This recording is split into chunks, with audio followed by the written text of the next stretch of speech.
Every color on your screen starts as just three tiny lights: red, green, and blue.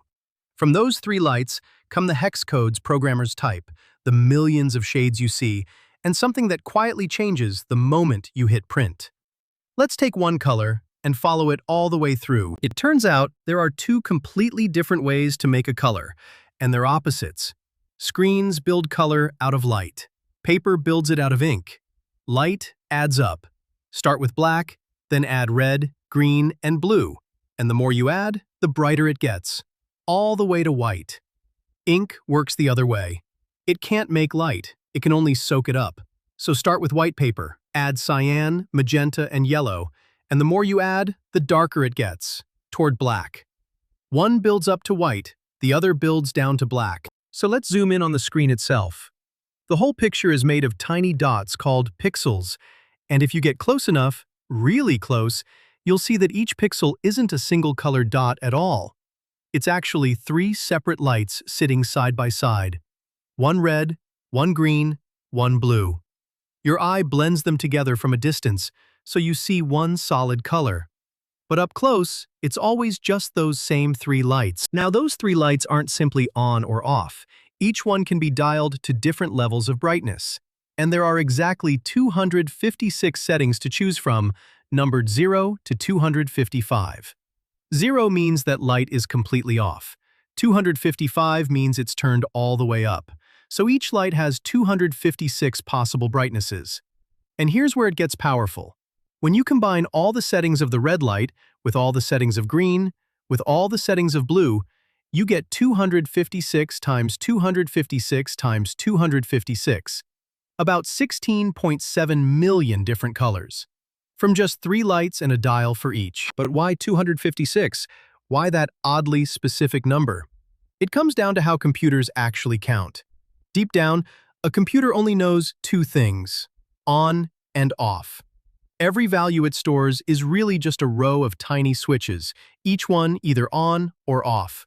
And it turns out that 8 of these switches, lined up together, can be arranged in exactly 256 different combinations, which is why each light has 256 settings.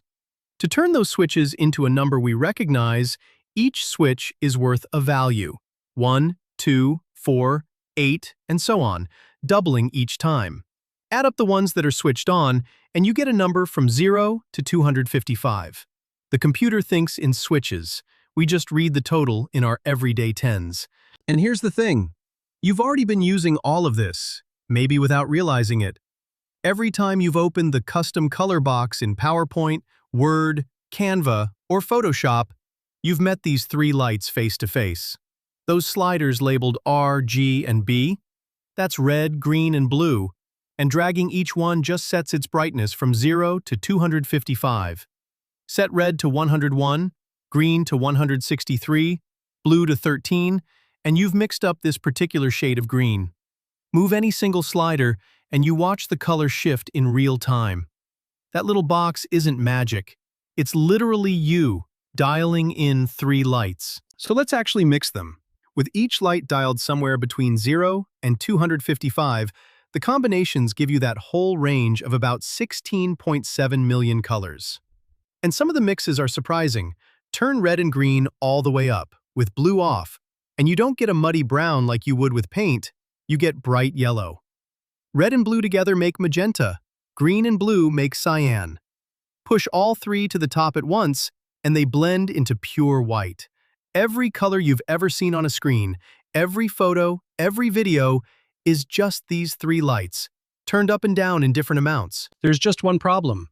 When programmers write color into their code, three separate numbers with commas and parentheses, like RGB, open parenthesis, 250, 128, 114, close parenthesis, are clumsy to type and easy to get wrong.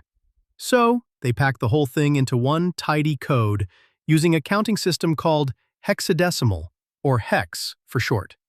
Instead of counting in tens, hex counts in 16s, which has a neat advantage.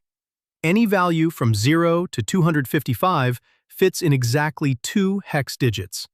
So 250 becomes FA, 128 becomes 80, and 114 becomes 72. String those three pairs together, put a hash mark in front, and you get hashtag FA8072. The hash just tells the computer, split the next 6 digits into 3 pairs, red, green, blue. Same color, same 3 lights, now wrapped in one clean little code. So let's put it all together and follow one single color the whole way through. It starts as 3 lights, a red, a green, and a blue, living inside one pixel. Each of those lights gets a brightness set by 8 tiny on-off switches, giving 256 levels apiece.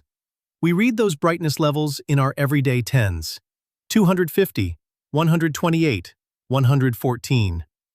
Programmers take those same 3 numbers and pack them into hex, hashtag FA8072, one tidy code. And if the color ever needs to leave the screen and go onto paper, it gets remixed one more time into cyan, magenta, yellow, and black ink. 5 different costumes, but notice the color itself never changed. 250, FA, and 1111010 are all the very same amount. We just keep rewriting it in whatever language the next step happens to speak. Everything so far has been about light, but the moment you print, there's no light to add, just ink on white paper. So your red, green, blue numbers have to be remixed into the printer's 4 inks: cyan, magenta, yellow, and black. And there's an actual formula that does it. First, you scale each light down from its 0 to 255 value into a simple fraction between 0 and 1. Then you find the black. Whatever the brightest of the 3 channels is, that tells you how dark the color can't help being. That's your K, the black. Finally, each ink, cyan, magenta, and yellow, is whatever's left over after the black is accounted for.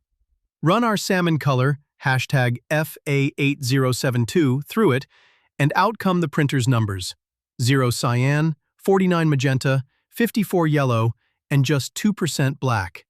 Exactly the same color you saw glowing on the screen, but now it's a recipe for ink, not light. Now here's a deeper idea hiding underneath all of this, one that mathematicians care a lot about. Light and ink don't just use different colors, they live in 2 different kinds of number worlds. On the screen, everything is discrete, which means it comes in separate, countable steps. Each light is set with a whole number from 0 to 255, and nothing in between. There's no brightness of 200.5. The screen is even built from separate pixels you could count one by one. Think of it like a staircase. You can stand on step 4 or step 5, but never halfway between. Ink is the opposite. It's continuous. A drop of ink can cover any fraction of the paper at all. 49%, 49.3, 49.31, on and on, with no smallest step. A printed gradient slides through every shade without a single gap. That's not a staircase, it's a ramp, where every value in between actually exists. And this is why it matters. Every time a color crosses from screen to paper, you're translating from a world of countable steps into a world of smooth, unbroken amounts, and a tiny bit of rounding happens in between. It's one of the real reasons a photo can look just a little different in print than it did glowing on your screen. So look at everything you just figured out, all of it hiding inside one ordinary color.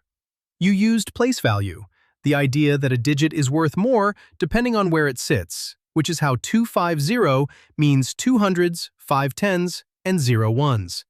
You worked in different number bases: base 2 for the computer switches, base 10 for us, and base 16 for hex. 3 different languages, all naming the exact same amount. You met discrete and continuous, the countable steps of light versus the smooth flow of ink.